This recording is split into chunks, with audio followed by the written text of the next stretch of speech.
This podcast is brought to you by the Northern Lights Council of the Boy Scouts of America. Cub Scouts is the nation's foremost youth program for character development and values-based leadership training. In the future, Scouting will continue to offer young people responsible fun and adventure, instill in young people lifetime values, and develop in them ethical character, train young people in citizenship, service, and leadership, and serve America's communities and families with its quality, values-based program. Learn more at nlcbsa.org.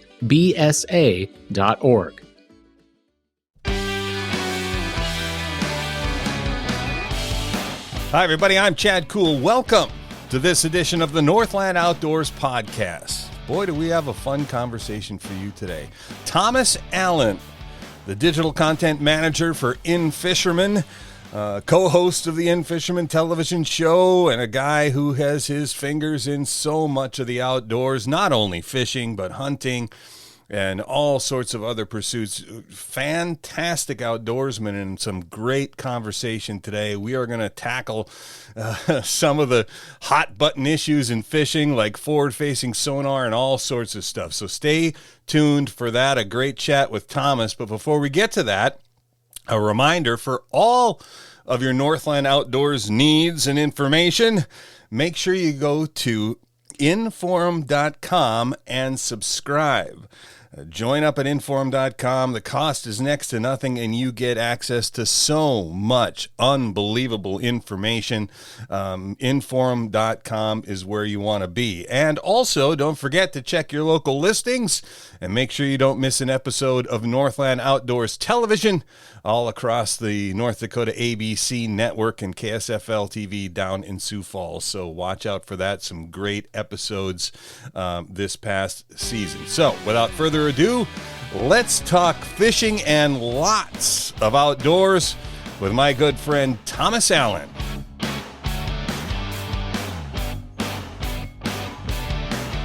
If you're looking for somebody who's kind of got his hands involved in just about everything outdoors that there is, fishing, hunting, you name it, you can't find anybody that fits that bill much better than my guest today, Thomas Allen from In-Fisherman Magazine, In-Fisherman TV, In-Fisherman Digital Content Manager. Thomas, thanks so much for joining us on the Northland Outdoors Podcast. Chad, thanks for having me. I think this has been a long time coming. Yeah, I agree. Now, so, as I said, not only fishing experts, and of course, In-Fisherman is one of the all-time great brands for educating anglers, has been for 40 plus years. But you provide content for North American whitetail. I know the kayak fishing magazine and TV show, Kayak Fishing Fun, is another thing you're involved in. And I don't know if I know anybody who's killed more turkeys in more different states than Thomas. But let's start off with your expertise in fishing. And we're going to jump in head first with what is really the hot button kind of issue in fishing these days. And that's technology and forward-facing sonar. And just in recent days, some of the major tournament circuits around the country are starting to put together policies. We've all been kind of waiting to see where that goes. Let's start with first your thoughts personally on forward-facing sonar and what technology has done in fishing. Well, you're just coming out of the gate firing, aren't you? Oh, yeah. Let's go. Yeah. Dig right into the controversy. Yeah. We're not going to waste it. Well, if anything, I've not been afraid to share my opinion on many things, and that's gotten me into trouble. And this is a particular item that I'm pretty close to. I spent 5 years in Birmingham, Alabama, working at Bassmaster, so I'm pretty, I guess, continually involved in the sport. I fish tournaments during the summer. I've done it for 25 years. I love it. And technology has always been a fascinating component to me. And Chad, you'll probably remember this. There was a day when Minnesota tried to ban the flasher. They thought that was going to be the end of fishing. And this is a complicated topic to unpack because you have a lot of different perspectives. And I don't think that any of them are necessarily wrong in their own right. There's just which one are we going to listen to, and how much weight are we going to put behind some of these opinions? And it's not easy to put this on one thing, but I will say this. when the technology first came out, I was skeptical to an extent of, are we taking the nature factor out of fishing? Are we seeing too much? Are we seeing more than we should be when we fish? And I was like, well, if I'm going to have an opinion on that and I'm going to talk about it, I need to at least be proficient with the technology. And so last year and this year, I worked very hard. I have it on my personal boat. We have it on the work boats here at In-Fisherman. We use Humminbird Mega Live, and I've spent time in the boat with anglers who have Garmin Live Scope, and I've become pretty proficient with it. And my conclusion, and I guess this isn't a conclusion, more or less of a current synopsis, we'll say. The fish don't jump in your boat when you turn it on. And No. I feel like it's super easy to blame a technology that we're unfamiliar with, or really anything nowadays. If we don't have experience with it, it's hard for me to take somebody's opinion on that. If somebody spent the last 2-3 years mastering the technology and they're like, hey, I've got concerns about the ethical component to this technology, I want to hear from that person. But for the most part, the people that are against it, for the most part, they're not proficient with it. Can they use it? Is it on their boat? Yes. Have they caught fish with it? Yes. But I still think there's a separation, a little bit of a divide between those who are good at it and not saying anything, and those who don't like it, don't want to use it, and want it banned. There's a fine line between what makes sense in fishing and what doesn't. And I think a full ban, a total ban, my opinion, standing right here, not affiliated with any company necessarily, I think that was the wrong decision. Some type of limitation or restriction makes sense to test the waters. So as we've seen in recent days, one club did a total ban, another club did a restriction. And if I'm going to stand on what I believe, that's the right way to go now, other than a total ban. Let's talk about Bassmaster, and is the group you're talking about that put a restriction on it for next year. I believe it's one. They're limiting the anglers to one transducer, forward-facing transducer per boat. Some of the guys out there right now have 4 or 5 around the boat. So tell me, in your mind, your thoughts on that particular restriction and how will that affect them? Is it just an attempt to kind of keep it more of an even playing field, or what's the idea behind that, you think? Well, the big thing is you do have a group of anglers that are maximizing every square inch of real estate on their boat, and they're putting 5-6 graphs. There's an angler up this way I know that I've fished with that has 7 graphs on his boat, and he's a guide. It's a part of how he makes money, and he's going to have a happier and more likely to return clientele if he's putting them on fish. So I understand that there's a point where you need to take advantage of what technology is available to you. And it's been the same pretty well across the board. There hasn't been a restriction. So you have some anglers that have 4 and 5 transducers on their boat. You've got other anglers that have one flush mounted graph at their bow and one at the console, and that's it. And I think each serves a purpose, but nobody's been told they can't have, up until recently, last week or here, nobody's been told they can't use forward-facing sonar with 5 transducers. So it was a personal choice per boat. I do think that if you're going to have a level playing field, I think everybody ought to play by the same rules. And Sure. On a professional top end sport, whatever it is, there has to be an equalizer. And so I don't feel like there's a wrong move necessarily. Bassmaster, for example, limited it to one transducer, I believe 55 inches of screen, and I could be wrong on that number. And then they also banned the power pole, shallow water anchor type trolling motors that were used as sea brakes for anybody that's sharpshooting fish. And to explain that a little further, if you're using your trolling motor moving through the water looking for a fish, whether that's a crappie, a bass, a muskie, or whatever, the shallow water anchors on the back of the boat would go down, and they have additional trolling motor heads on them that are actually kind of a reverse thrust. And when I first saw that, I'll be honest, Chad, I was like, Lord, now we've got a whole 2 more things on the back of the boat, another $3,000 to add to the rig. But then when I saw them in action, I'm like, man, those things are cool. It really does stop the boat. But I don't understand that perspective necessarily. I don't think that those were a problem because there was a rule in place already where you can't stroll, and that means like you can't drag a bait with the trolling motor. So if they were doing that with the bow mount or those two off the back, I guess it'd be illegal either way. But regardless, yes, we're now entering a point in the fishing world where technology is actually being banned from tournament fishing. But while the bass world is doing it, the muskie world did it a year and a half ago, or it might have been 2 years ago. And as a media guy, I don't understand. I just don't agree with it because if especially in the muskie business, I love to muskie fish. It's one of my favorite things in the world to do. I've never done a muskie tournament, and I never will. I like to catch fish and weigh them in at a tournament, and I'm not good enough of a muskie fisherman to commit that time. But to me, an organization like the PMTT that really isn't, blowing out at the seams with money and sponsor dollars, essentially alienated 3 companies from their sponsor list. Instead of a full ban, I would have preferred to have seen a investigative restriction, exactly what Bassmaster did. They're going to see how this plays out. They're going to see in future years if they're going to further the restrictions or loosen the restrictions. It's all to be seen. We don't know yet. We don't know the impact of the technology on fisheries necessarily, and I use that term lightly, but it's a hot topic, Chad. And honestly, we could probably do an entire podcast just on this, but I do not think a complete and total ban is the right answer. And it really is going to come down to angler responsibility as far as the fish species and populations are concerned. And the other part of it that is maybe concerning to some, who we want to see fishing continue to grow. Young anglers are extremely important.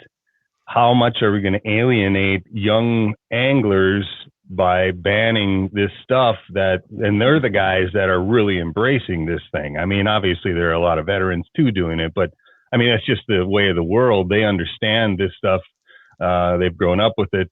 So that would be one of my concerns too, is how much if we start restricting things, but I think you hit it right on the head the most, Thomas, is that, and I've been using it all summer too, and really trying to teach myself. I just think with this technology just comes greater responsibility as anglers. Perhaps we can be more effective in catching fish, but we just can't put them all in the live well, and that's always been the case, but it's even more important now. We just, you have to be more cognizant of that, is my opinion anyway.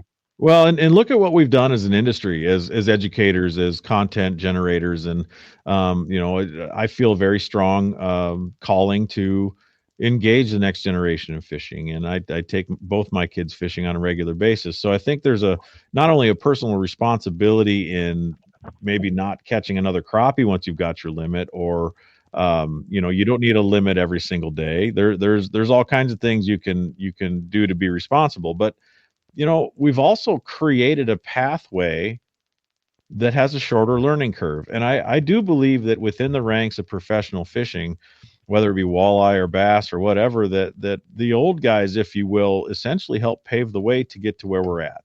And without their insight, without their knowledge, without their oversight of innovative technology, we wouldn't be where we're at. I mean, if you want to talk about a technology that really changed the game of the sport, the face of the sport is mapping. I mean, that to me is one of the most important pieces of technology that we have today. So forward-facing sonar absolutely has changed the face of the way the sport is to be pursued.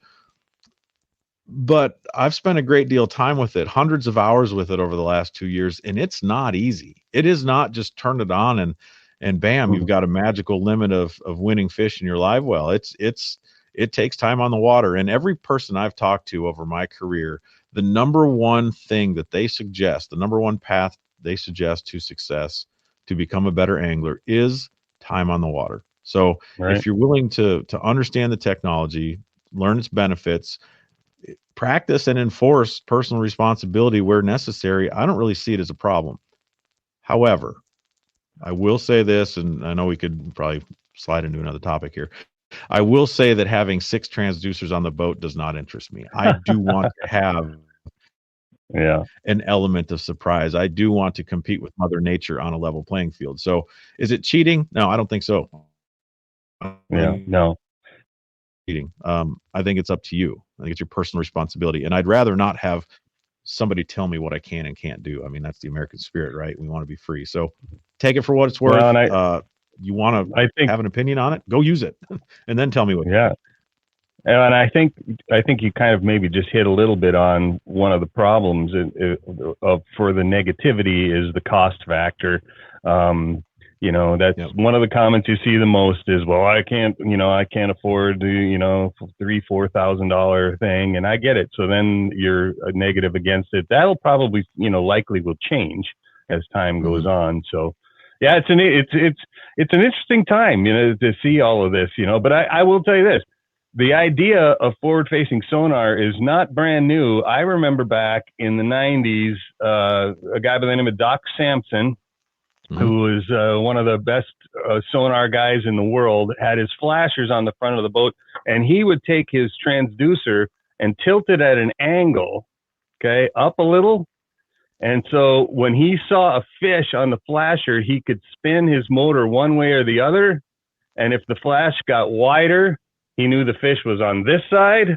And if the flash got narrower, or whatever, he knew the fish was on the opposite side and was able to drop his jig. Now, of course, that's only about a 10-foot cone or whatever. But the innovation, guys have been doing it a long time. Yeah, that's right. And I think that if you see a total ban at the professional level or at the tournament level, I think you're going to find anglers get innovative to recreate a version of that technology. Yep.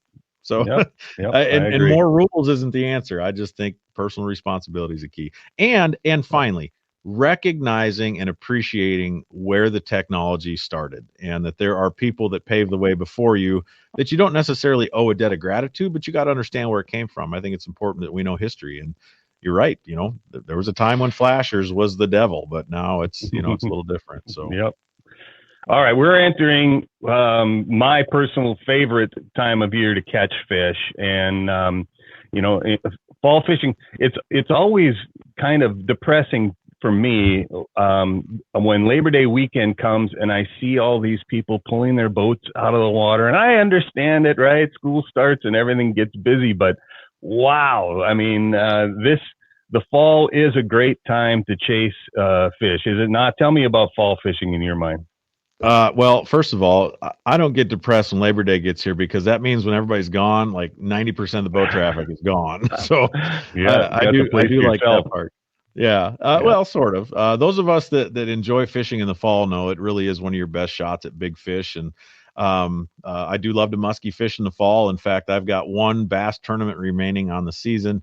And once that's in the books, it's like going to be full on fall smallmouth and musky fishing until we have ice. And I'll probably make a little time to crawl in a tree stand and maybe chase a turkey around. But really, this part of the state, this part of the country, the fishing is fantastic this time of year. And when those temperatures dip into the 60s and you have lows in the 40s, your air temperature at night, like, man, it's just, if I could tattoo a hoodie to my body, Chad, I would. That's the best time of year straight ahead of us for fishing and hunting.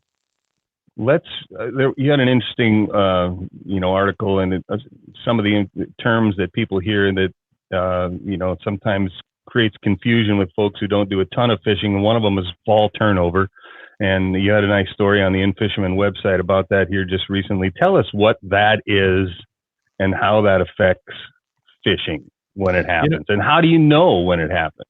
They're difficult because it varies from lake to lake. You do have a period where turnover occurs more often, but essentially and I'm no scientist. I'm your quintessential country boy that learned how to read. So more or less, there's two layers of water. And one is warmer, one is colder, and basically when the air temperature gets to a certain point, the top layer of water cools down, and they switch spots. And so you have cold water on the bottom. Cold water's heavier, so it will naturally go down. And as the lakes swap, as those water layers swap, there's an oxygen level adjustment, if you will, that the fish have to go through. And Doug Stange has told me, there used to be a strong theory that turnover really affected the fish bite, and it probably does. It certainly does to an extent, I'd say. But, the fish are going, especially a largemouth that lives in the weeds, that fish isn't going to experience a lot of change from turnover. But fish like walleyes, muskies, anything that has a tendency to suspend or focuses on offshore bait fish, which could occasionally be a largemouth, you may see a decrease in activity, but it's a short thing. One of the things we deal with here in central Minnesota, especially when there's agriculture going on, a lot of these lakes get a pretty gooey algae bloom late summer. Yep. You show up at the lake, it's kind of green and blue and smells bad. That is a not turnover in a sense, but the effect on the fishing is similar. I think the first week or so of a strong algae bloom, the fishing sucks. I would say that that's probably similar to turnover. So I definitely wouldn't worry about scheduling trips around turnover, because it's in my mind, on certain lakes, it's a couple day affair where the fishing may slow down, but it also may not. So I guess I don't put a lot of stock in it, because if I have time to go, I'm going to go. But if you get to the lake and you got if the watercolor is really brown and you got floaties from, it could be just, pieces of bottom or any type of vegetation that kind of mats up and floats, that might be an indication that turnovers happen, but the fish still got to eat. Yeah. What about tactics in the fall? I know it depends on the species, but I mean, in a general rule, faster, slower, big baits, smaller baits. How do things change as the water cools as far as your favorite tactics for let's say walleye or smallmouth, something like that? Yeah, for sure. I would say, in the summer months, and I would say mid-May through the end of August, a cold front has a tendency to slow the bite down. And then there's kind of a transitionary period there where the fish know, their built-in calendar knows that colder weather, that winter is coming, and that they need to feed heavily. And so I think there's a point where a cold front might turn the bite on, and we're really right in that time frame now, where if you have a day that's highs in the 60s, maybe high 50s, those can be tremendous periods to catch fish. So I like to take advantage of those cool downs, whereas in June and July, a cool down might shut everything off. But definitely with the need to feed, to prepare for the winter months of surviving, ice cover and I guess lower activity. Now is the time to throw a big bait. Now is the time to throw a crankbait or a top water. You have all the young of the year bluegill now that are, they're a couple inches long, and a lot of them school right near the surface. So top water is a great thing. If I'm bass fishing, I'm going to throw a crankbait. I'm going to throw a chatterbait, a glide bait. That's kind of a new presentation. It's not new, but it's really, captivated bass anglers lately. But ultimately, whether it's muskies, walleyes, bass, bluegills, anything, they want to optimize the calorie intake. And that's kind of based off the optimal foraging theory, that a fish or a critter of any sort wants to expel minimal calories to obtain maximum calories. So they want to work less to eat more. And so a bigger bait naturally fits the bill. No. You also, another quick kind of gear shift, not really though, but the kayak fishing part of things. I mean, we had this long discussion about technology and, we're changing, and then you take something like kayak fishing, which is, in my opinion, the exact opposite direction, right? It was supposed to be. I know you can get those things really teched up, but still, what drew you to that? What is it about that particular aspect that you enjoy?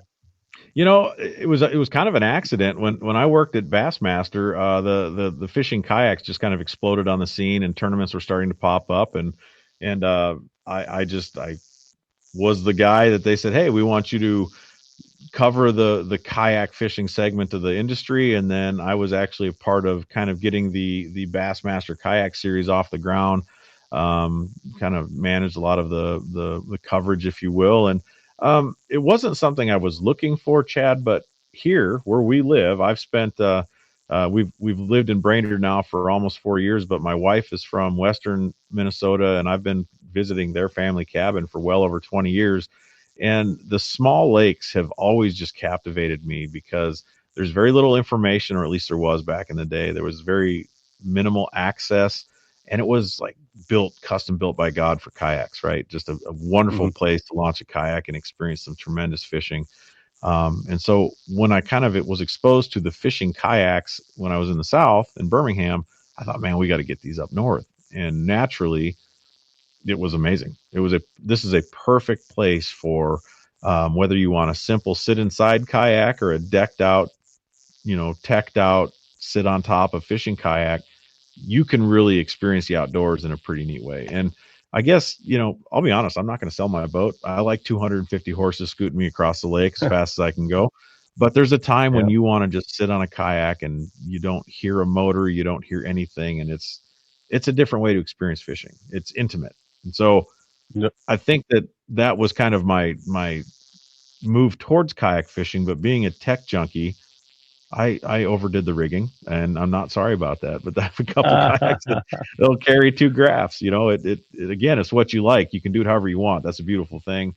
Catfish, muskie, bass, walleye, anything, salmon on the Great Lakes, you can rig your kayak to fish your style of fishing. So they're fun. They're a lot of fun. If you haven't done it, I recommend it.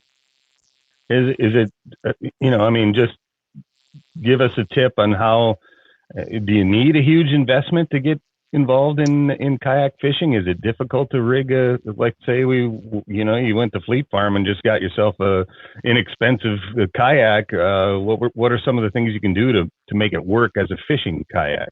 Well, you don't need a huge investment. I think it's a lot like anything now in the outdoors it goes as far as you want it to go.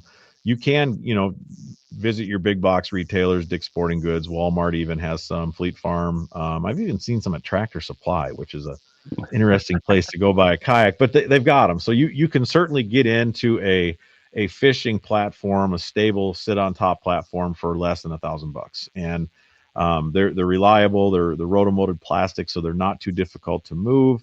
But you got to decide, do you want the paddle experience? Do you want the pedal experience? Or do you want the power experience? You've got all of those options. And of course, the further down that line you go, the heavier it gets because you need batteries. The bigger the kayak gets to support all the technology. So, again, it's what you want to do. But you can easily have a kayak that's worth over $10,000. Does that take away from the experience? Well, I guess that comes down to how you want to experience kayak fishing. I like having the technology. I'm not going to paddle anything. I'll tell you that. My desire to kayak fish, I don't want to have to paddle, because anytime you're dealing with wind, as you can imagine, that boat's going to swing around, and if you're fighting a fish, it can be frustrating. But there are anglers that are like that. So whatever you want to do, that's the beauty of it. Do it your way. Yeah. Well, Kayak Fishing Fun magazine, correct? And I've probably got one handy. I got one right here. There it is. So great information, folks. If you haven't seen it, it's just unbelievable if you're interested. And then you do some TV with that as well, right? Kayak Fishing Fun TV, and that's where can they find that? You can find all of our kayak fishing fun. This year we actually broke it out of a standardized TV format and did individual videos that you can find on our outdoor app. It's called MOTV, and you can see countless episodes of In-Fisherman. There's back shows of North American Whitetail, and there's Zona's Awesome Fishing Show. Major League Fishing is on there, so you can really dig into a lot of cool content. But I have to brag, Chad, that's my daughter. Yeah. Hey. She's to teach you how to catch smallies. Yeah. Well, she's been known to do that kind of thing. Very cool magazine. Very proud of this. It's a cool project. One I'm looking forward to do. In fact, this next couple of weeks, I'm going to be working on building kayaks for Kayak Fishing Fun 2025. Awesome. And then infisherman.com, in-fisherman.com, one of the best websites out there for fishing information. So make sure you visit that as well. Before we let you go, though, let's switch gears a little. We got to talk a little bit of hunting and about turkey hunting, because I know how passionate you are about it. And my question is, because I have yet to really catch the bug. I've done it. I think it's really cool. I'm afraid I feel the symptoms coming on. But you turkey hunters, when you get that glazed over look in your eye, what is it about that bird that is so attractive and it makes you so passionate about it? I don't know. I have some friends that are crazy about elk hunting, and I've never gone elk hunting. I'd love to go elk hunting, but I know that one of their one of the big reasons is the interactivity that you get with an elk. And yes, admittedly, to my elk hunting friends out there, turkeys are not elk, but it's like the number one way to interact with and manipulate Mother Nature. And that sounds silly, but it's the calling thing. It's the getting a You bet. response. It's the chess match. And again, it's like kayak fishing or whatever it is you want to do. You can kind of pursue it to your level. And if that's satisfying, then more power to you. I have a goal. I want to shoot a turkey on video in every state. And even above that, shoot a turkey in every state where they live. And I've traveled the country for work and have had opportunities to hunt a lot of places. And I did a count, and I'm probably off. I have to go. I have a map at home I've colored in, and I think I've got 13 or 14 states covered. And I considered the UP of Michigan as an independent location, so I still need to go to the southern side of the state and kill that turkey. But well, if you live in Michigan, they consider it separate too. So yeah, they do. The Upers. They do. Yeah, but it's a fun sport, and honestly, deer hunting is tough to get access to here in Minnesota unless you own land or have a way in. And we've spent the last few years fall hunting. And again, I would certainly prefer to shoot turkeys in the spring. So if you're dealing with a limited access or even a smaller population, maybe fall hunting's not for you. But I've got a couple spots where there are piles and piles of turkeys, and the landowners are like, well, we want you to come back in the fall and shoot one then too. So we've enjoyed that a little bit, and it's a neat experience. It's not easy. It's like everything, it's got its challenges, but shooting turkeys under the fall colors that's pretty neat. I'd highly recommend that too. What is it about the outdoors, Thomas? I mean, you've made a life out of it. I'm in the same boat. Great picture of your daughter on the magazine there, and I know you have your kids out as much as you can. I've been the same way. In your mind, what is it about the outdoors that, I'm getting philosophical on you now, but that's so important, and that, we work so hard to try to preserve and so on. Why? I mean, why do we need it? I need it. I need it 100%, and I don't have a good reason other than the memories. And I think Minnesota, the upper Midwest especially, is probably one of the finest places to experience the outdoors. Sorry if you're getting those text messages. That's kind of wrecking my philosophical answer here. But I really truly believe it's time together with people that mean the most to you, creating memories outside, and then also I guess having a memory that you're going to be able to look back on, because I think I guarantee there's going to come a time when each and every one of us are unable to go to the field or get in a boat, and I want to be plumb full of those experiences when that time comes, because I don't think there's a better way to live, whether it's on a swampy lake in South Florida when the bass are spawning, or chasing turkeys in Minnesota and everything in between, east to west, north to south. There's just no better way to live. And there are some complications therein, like, why have a $60,000 bass boat to fish a $40 weekend tournament? You're right, that doesn't make sense, but I think that's the beauty of it, is it doesn't have to. You can your weekend. So everybody, there's a lot of people in the world that live for the weekend, and I totally support that. I don't ever want to be in a situation where I can't wait till the weekend. Can't wait for tomorrow. I want to make sure that each day is something that I look forward to. And that really is what spurred me into working in the outdoors, is just a passion to share those experiences. And partly my dad didn't believe me when I brought home fish stories. He's like, I don't think you caught that many fish. I'm like, I'm going to take a camera next time. So it really spawned out of my desire to share the stories. And as my kids have gotten older and have become proficient in their own right, I can't imagine not doing it with them in my life either. So I think it's more an activity that brings our family together. My wife hunts with me. My son is going to be 17, bought a truck last summer, and asked me this past spring if I cared. He went out and did turkeys on his own, where he drove around, found a bird, got permission by himself, hunted on his own, and completely did it. Shot a bird by himself. And awesome. Part of me was like, dang, I wasn't there for that one. I've been there for every other one, and that's the one I wasn't there for. But I'm beaming with pride because that's what I've wanted for him, is to be independent. So I don't know. I don't have a great answer other than it's a fine way to live. It really is. I think that's the perfect answer. So yeah. Thomas, has been a great conversation. We sure appreciate you joining us on the podcast, and let's stay in touch. We'll do it again. Maybe when we start getting some ice, that's another whole can of fish, so to speak, and we'll get back together and talk about that. Let's do it. In between now and then, I know some hungry smallmouth that are in your backyard that we probably need to go harass. Yep. Bring the kayaks. We'll do it that way. We can. All right, Thomas. Thank you so much. We'll talk to you soon. No doubt he's one of the best in the business when it comes to communication and education about fishing and everything in the outdoors. Thomas, thank you again for joining us, and thank all of you for tuning in to this episode of the Northland Outdoors Podcast. Before we go, another quick reminder, get over to inforum.com and subscribe. Get access to all the great information the Forum Communications Company has to offer, and of course, everything Northland Outdoors. And then make sure you check those local listings for the next airing of the Northland Outdoors television show. Tune in and watch that. Some great adventures played out over the last season on Northland Outdoors TV. Until next time, I'm Chad Koel. Thanks for joining us on the Northland Outdoors Podcast.